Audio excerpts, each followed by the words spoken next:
আল্লাহর নবী হযরতে সুলাইমান আলাইহিস সালাম কন্ত আল্লাহর একজন নবী কি নবী না, আল্লাহর একজন নবী, সাধারণ মানুষ নয়, উনি শুধু মানুষের নবী নয়, দুনিয়াতে যত কুল মাখলুক রয়েছে সকল কুল মাখলুকের আল্লাহর নবী হযরতে সুলাইমান আলাইহিস সালাম তাদের ভাষা বুঝতেন কি বুঝতেন না বলেন? হযরতে সুলাইমান আলাইহিস সালাম সমস্ত কুল মাখলুকের ভাষা বুঝতেন। আল্লাহর নবী হযরতে সুলাইমান আলাইহিস সালাম নদীর কিনারায় বিকেল বেলায় দাঁড়ায় আছেন। দাঁড়ায় দেখেন একটা পিপিলিকা মুখের মধ্যে সামান্য খাবার নিয়ে হেঁটে হেঁটে নদীর কিনারার দিকে এরকম যাচ্ছেন। আল্লাহর নবী হযরতে সুলাইমান আলাইহিস সালাম সে দেখলেন পিপিলিকার মুখে সামান্য খাবার, ওই খাবার নিয়ে পিপিলিকা বয়ে বয়ে এরকম নদীর কিনারার দিকে যাচ্ছেন। হযরতে সুলাইমান আলাইহিস সালাম তাকাইলেন, দেখি পিপিলিকা এই খাবার নিয়ে নদীর কিনারায় কি করে। আল্লাহর নবী সুলাইমান আলাইহিস সালাম বলেন, দেখেন একটা ব্যাঙ ওই সমুদ্রের মধ্য থেকে নদীর মধ্য থেকে ভেসে আসলেন, নদীর কিনারায় দাঁড়ায়া গেলেন। ওই পিপিলিকা হেঁটে হেঁটে নদীর কিনারায় যখন পৌঁছে গেলেন, দেখলেন ওই ব্যাঙটা হা করলেন, জিহ্বা বের করে দিলেন। ওই পিপিলিকা হেঁটে হেঁটে ব্যাঙের মুখের মধ্যে চলে গেলেন। ওই ব্যাঙটা মুখ বন্ধ করে ওই সময় নদীর মধ্যে আবার ডুব দিলেন, দিয়ে ওরকম চলে গেলেন। হযরতে সুলাইমান আলাইহিস সালাম দাঁড়ায়া দাঁড়ায়া দেখলেন আল্লাহর নবী সুলাইমান আলাইহিস সালাম দূরে থেকে দেখলেন অনেক সময় পর ওই ব্যাঙটা আবার যে জায়গায় থেকে এরকম চলে গিয়েছিল ওই জায়গায় এসে আবার ভেসে উঠল।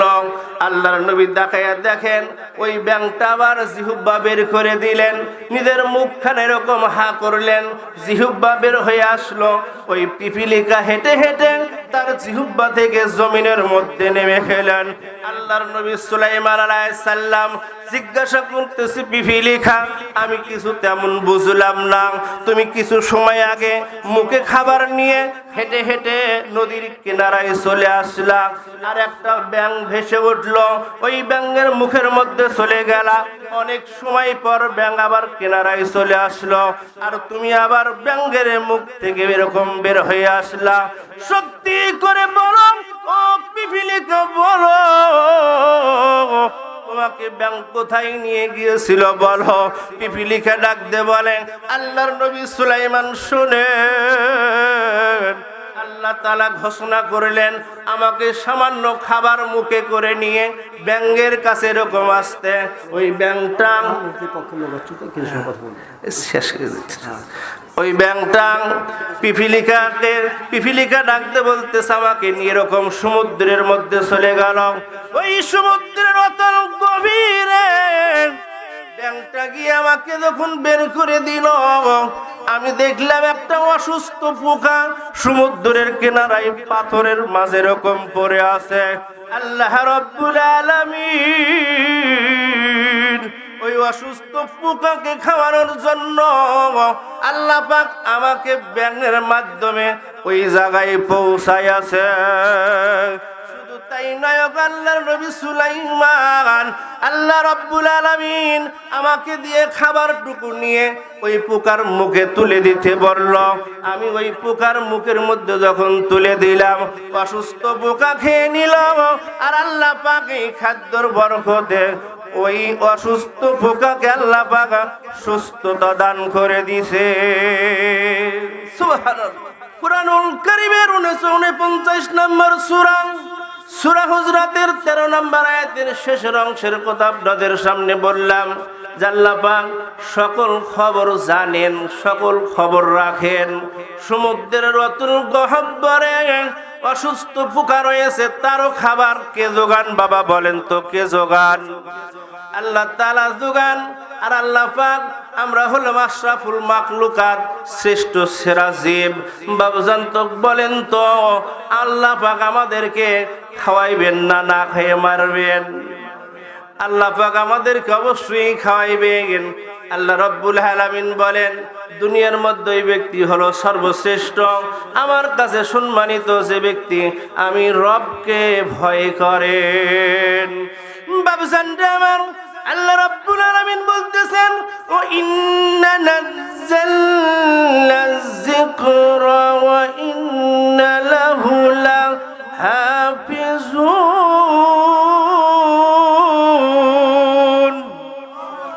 আল্লাহ রাব্বুল আলামিন ডাকতে বলতেছেন কোরআনুল কারীমের 9 নম্বর সূরা হিজরের 9 নম্বর আয়াতে কারিমার মধ্যে আল্লাহ পাক বলেন ইন্না নাহনু নাযালনা যিকরা, ও দুনিয়ার মানুষ শোনো, এই কোরআন আমি আল্লাহ তাআলা নাজিল করলাম। এই জিকিরকে নাজিল করছে বলেন তো? এই কোরআনুল কারীম আমি আল্লাহ পাক নাজিল করলাম।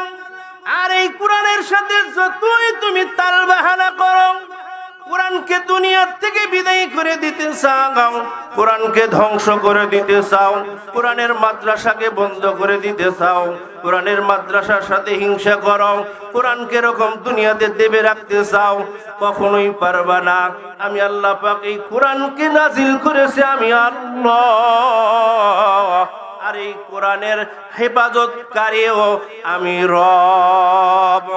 বাবুজান রে আমার, কোরআনকে বিদায়ী করে দেওয়ার জন্য পান্ত মক্কার কাফের আবু জেহেল কি কম চেষ্টা করেছে?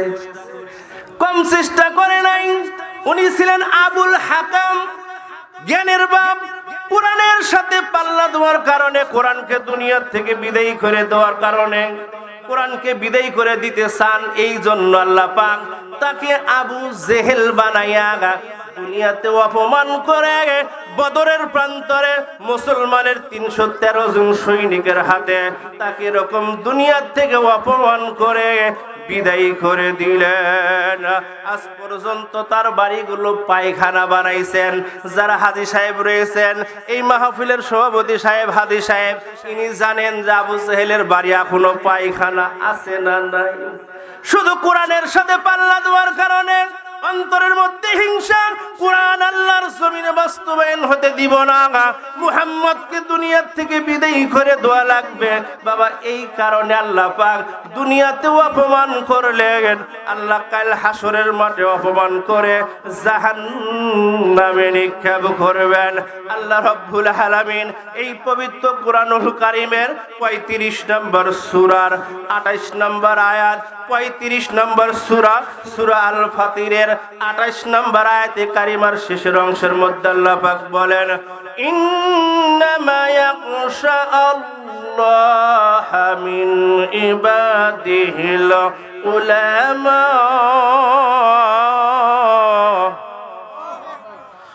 ইন্নাল্লাহা আজিজুন গফুর। আল্লাহ পাক ডাকতে বলতেছে ইন্নামা ইয়াখশা আল্লাহ, নিশ্চয় আমি আল্লাহকে ওই ব্যক্তিরাই ভালোবাসে, বেশি ভয় করে, মিনাল ইবাদিহিল উলামা, দুনিয়ার মধ্যে যারা আলেম ওলামা, যারা জ্ঞানী, যারা এরকম আলেম, যারা দুনিয়ার আলেম, যারা দুনিয়াতে জ্ঞানী, যারা উলামা, ওই সকল লোকগুলোই আমি আল্লাহকে ভালোবাসেন। কিছু সময় আগে আল্লাহ পাক বললেন দুনিয়াতে যারা মুত্তাকিন, যারা আমি আল্লাহকে ভয় করে, আমি আল্লাহকে ভয় করে, আমি রবকে ভয় করে, তারাই হলো দুনিয়াতে আমার কাছে সম্মানিত। আল্লাহ রাব্বুল আলামিন পবিত্র কোরআনুল কারীমের 35 নম্বর সূরা ফাতিরের 28 নম্বর আয়াতে কারিমার মধ্যে বলতেছেন শোনো দুনিয়ার মানুষ শোনো, নিশ্চয় দুনিয়াতে ওই ব্যক্তিরাই আমি আল্লাহকে ভয় করে যারা হলো দুনিয়াতে আলেম ওলামা। আলেম মানে কি? জানলেওয়ালা, জ্ঞানী। যারা জ্ঞানী মানুষ, যারা জানলেওয়ালা জ্ঞানী মানুষ, তারাই আল্লাহকে বেশি ভয় করে। বাবুজান রে আমার, বলেন তো আপনাদের এই মাদ্রাসাতে লেখাপড়া করলে মানুষ কি হয়? আলেম হয় না মূর্খ হয়? আলেম হয়। এখানে আলেম তৈরি করার কারখানা বাবুজান, যারা এই মাদ্রাসার জমি দিয়েছে, টাকা দিল, অর্থ সম্পদ দিল, মাদ্রাসাকে দুনিয়াতে বানাইল, বাবুজান এই লোকগুলো হলো ভাগ্যবান। আর যারা এই মাদ্রাসার সাথে এরকম হিংসা করলো, এই কোরআনকে দেবে রাখতে চায়, কোরআন জমিনে দিতে চায় না, বাংলার জমিনে কোরআন দিয়ে এরকম চালক চায় না, এখানে আলেম ওলামা হোক চায় না, এই কোরআনের সাথে হিংসা করলো, বাবুজান আবু জেহেলের মতো আল্লাহ পাক তাদেরকেও দুনিয়াতে অপমান করবে। আর কাল হাসরের মাঠে কঠিন মুসিবতের দিন আবু জেহেলের সাথে হাসর নাসর হয়ে জাহান্নামের ফয়সালা হয়ে যাবে। বাবুজান আমার বাস্তব প্রমাণ দেখেন। কিছুদিন আগে একটা দল ছিল, বহু আলেমকে বিনা দেশে জেলখানার কুটিরে ভরাইছে কি ভরাই নাই? বহু আলেম ছিল, নিজের কোথাখানা কোরআনের কোথাখানা মানুষের সামনে প্রকাশ করতে পারে নাই। বাবুজান রাস্তাঘাটে, কালবাট, ব্রিজে, বাজারে, মাহফিলে যেখানে যাক কোরআনের হক কথা সঠিকভাবে বলতে পারে নাই। যদি বলতো এই লোকটাই হলো আজাকার, এর জায়গা বাহিরে হবে না, ভিতরে প্রবেশ করাইতে হবে। বাবুজান রে মাল পানি খাওয়াইতে খাওয়াইতে শেষ পর্যন্ত ফাঁসি দিয়ে দুনিয়া থেকে বহু আলেমকে বিদায় করে দিল। আল্লাহ তাআলা দুনিয়াতেই তাদেরকে অপমান করলেন, কি করলেন না? দুনিয়াতেই অপমান করলেন। বাবুজান রে, বাবুজান অন্তরখানা খুলে দিতে হবে। কেমনে আলেম ওলামা আল্লাহকে বেশি ভয় করে, এই কথাখানা আপনার অন্তর দিয়ে শ্রবণ করতে হবে। বাবুজান আমার কিতাবের মধ্যে লেখেন আলেম ওলামা কেমনে আল্লাহকে বেশি ভয় করেন। এক মসজিদে এক আলেম, এক উলামা 5 ওয়াক্ত সালাত আদায় করাইতেন, তালিবুল ইলম। বাবুজান রে ছাত্র মানুষ, আলেম মানুষ ওই মসজিদে ইমামতি করতেন। বাবুজান ওই মসজিদে ইমামতি করতেন, আশেপাশের মানুষগুলো তার প্রতি হিংসার নজরে তাকাইতেন। আছে না নাই? এখনো দুনিয়াতে বহু আছে। একজন আলেম যদি একটু দেখবেন জোরে জোরে হাইটা যায়, বলবে হুজুর কুটিবেন, খাওয়া আছে। হাইরে হাঁটুনের চেহারা দেখ কিভাবে টকবক করে পাও ফালায়। আছে না নাই? আবার দূর আস্তে আস্তে হুজুর হাইটা যায়, কোন বেন বা মোরা খাইছে দেখ, নল্লি পর্যন্ত খাইছে, হাইট পেরো পাচ্ছে না। পন্ত হুজুরের দোষ খুঁজে কি খোঁজে না? এরকমই খুঁজে। একজন আলেম মসজিদে এরকম 5 ওয়াক্ত নামাজ পড়ায়, কোরআন তেলাওয়াত শিক্ষা দেয়, কোরআনের জ্ঞান ছাত্রদেরকে দেয়। আশেপাশের কিছু দুষ্ট যুবক আছে, ওই আলেমকে এরকম পরীক্ষা করার জন্য, ও ধরার জন্য, মসজিদ থেকে বিদায় করে দেওয়ার জন্য এক সুন্দরী মেয়ের সাথে ভাব ফালায়। বলতেছে বোন শোনো, তুমি যদি আলেমের চরিত্রখানা নষ্ট করতে পারো, ওই আলেমকে যদি তুমি দোষী সাব্যস্ত করাইতে পারো, তুমি যা নিলে খুশি হবে, আমরা যুবকরা তোমাকে তাই দিয়ে খুশি করব। কন্ত কিছুদিন আগে শাহবাগে কিছু নাস্তিক মার্কা কিছু মহিলা শরীরের সাথে কোনো কাপড় নাই, ওড়না নাই, ওড়না ছাড়া কিছু এরকম নাস্তিকপন্থী ইহুদিদের দালাল, বলেন তো কিছু নাস্তিক মেয়েরা এরকম নাচানাচি করছে না করে নাই? করছে। আজ তারা কোথায়? আজ তারা কোথায়? বাবজান এরকম ওই নাস্তিকপন্থী ওই মহিলাকে ভাড়া করেন আলেম সাহেব, মসজিদে 5 ওয়াক্ত সালাত আদায় করান, কোরআন তেলাওয়াত করেন, কিতাব পড়েন, মসজিদের ভিতরেই থাকেন। রাতের গভীরে এই মেয়ে দরজায় গিয়ে এরকম লক করতেছে, ঘরের মধ্যে কে আছো, একটু দরজাখানা খুলে দাও, বাহিরে আমার বিপদ। মেঘের তরজন গর্জন, বাহিরে বৃষ্টি পড়তেছে, এরকম তুফান আসতেছে, বাতাস উঠে আসলো। আমি একজন অবলা, আমি একজন নারী মানুষ, মহিলা মানুষ, আমি বড় বিপদের মধ্যে, দরজাখানা একটু খুলে দিলাম আর জীবনখানা বেঁচে যেত। বাবজান বলেন তো আলেম ওলামাদের অন্তরের মধ্যে দয়া আছে না নাই? এই আলেম যেরকম বিপদের মধ্যে পড়ে গেল, দরজা খুলে দিলাম, ভিতরে আসলে বিপদ। আবার মহিলা বাহিরে থাকলেও আলেমের বিপদ আছে না নাই? আলেম টেনশন করতেছে, মালিক ওই মহিলা যদি এরকম মসজিদের বাহিরে থাকে আর তার যদি মৃত্যু হয়ে যায়, পানি পড়তেছে, এরকম বাতাস আসতেছে, এর কারণে যদি মহিলার মৃত্যু হয়ে যায়, আল্লাহ যদি মারাই যায়, কাল সকালে আমার বিপদ আছে, আল্লাহ কাল কঠিন মুসিবতের দিন, আপনি যদি আমাকে ধরেন মাওলা আপনার সামনে আমি কথা বলতে পারবো না। আল্লাহ ভিতরে যদি মহিলাকে নেই তাও আমার বিপদ। যদি সকাল বেলা লোকজন এসে দেখেন আমি আলেম মানুষ ঘরের মধ্যে মহিলা নিয়ে আসি, আল্লাহ আমার চাকরিও থাকবে না, সম্মান থাকবে না। আল্লাহ আমি কি করি মাওলা, কি করি, আমি কোনো উপায় পাই না। আলেম দুই চোখের পানি ছেড়ে দিয়ে কাঁপতে কাঁপতে দরজা খানা খুলে দিলেন। মহিলাটা ভিতরে মসজিদের ভিতরে প্রবেশ করলেন। ওই আলেম মহিলার দিকে এক নজর শুধু একবার তাকাইছেন। একবার ভাবছেন সব দিকে তাকানো জায়েজ আছে, যদি ব্যাপারটা হয় অমনিতে নজরখানা নিচের দিকে, কস্ত্রল বাসর চক্ষুকে এরকম নিচের দিকে এরকম করতে হবে।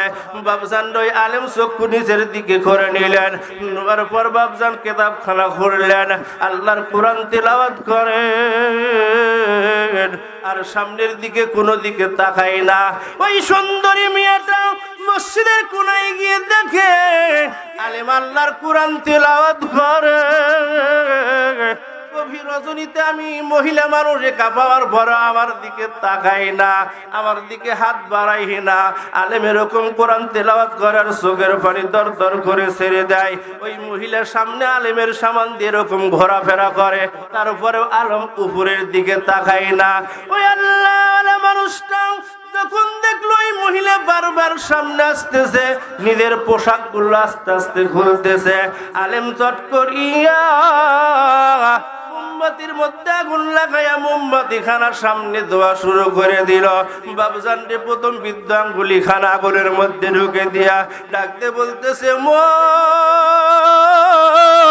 ওই যুবতী মহিলা পোশাক খুলতেছে, মন বলো তো ওই মেয়ের সাথে যদি তুমি জিনা করতে চাও, এই সামান্য দুনিয়ার আগুন মোমবাতির আগুন সহ্য করা যাচ্ছে না, জাহান্নামের আগুন তুমি কিভাবে সহ্য করবা?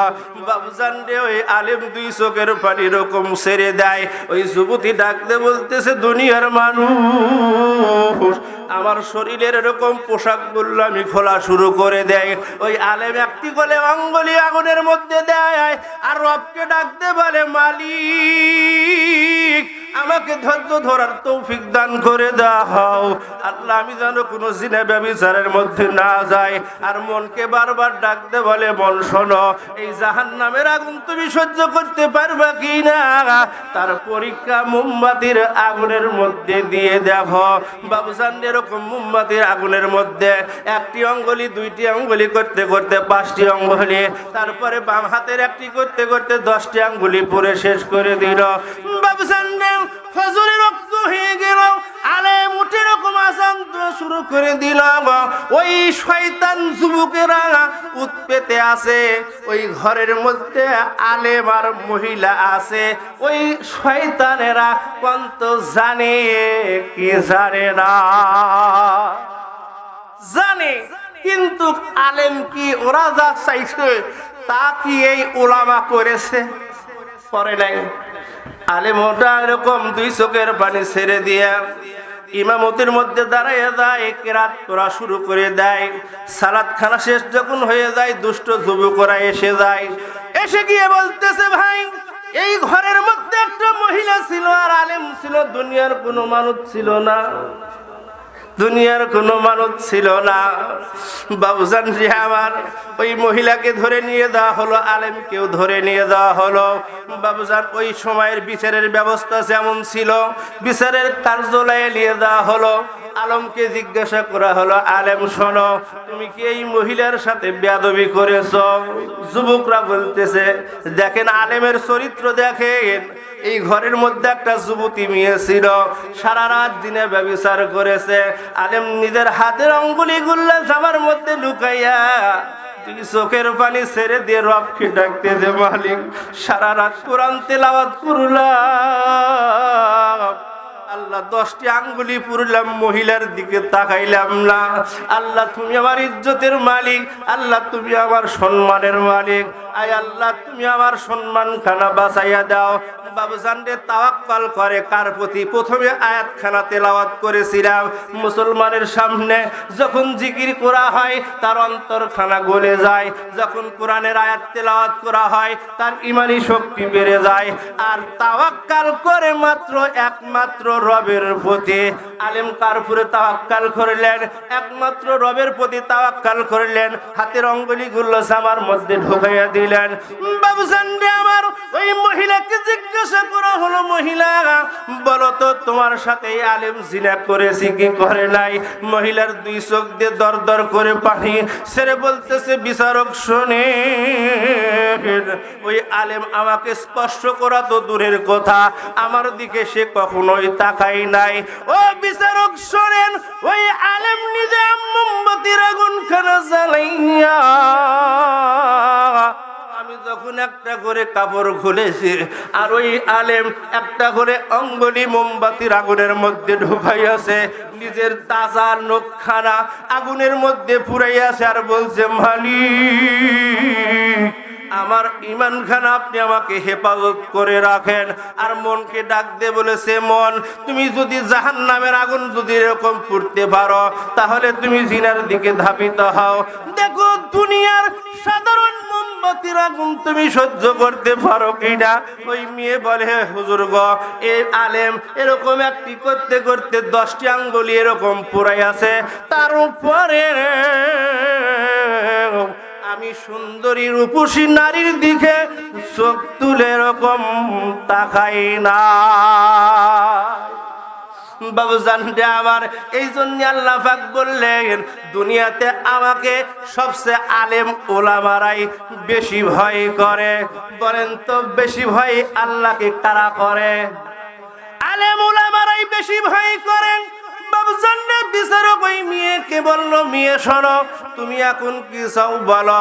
ওই মেয়ে ডাক দে বলতেছে, বিচারক শোনেন, আমি এই ছেলের সতীত্ব দেখে, এই মেয়ের এই ছেলের আল্লাহর ভয় দেখে আমি খুশি হয়েছি।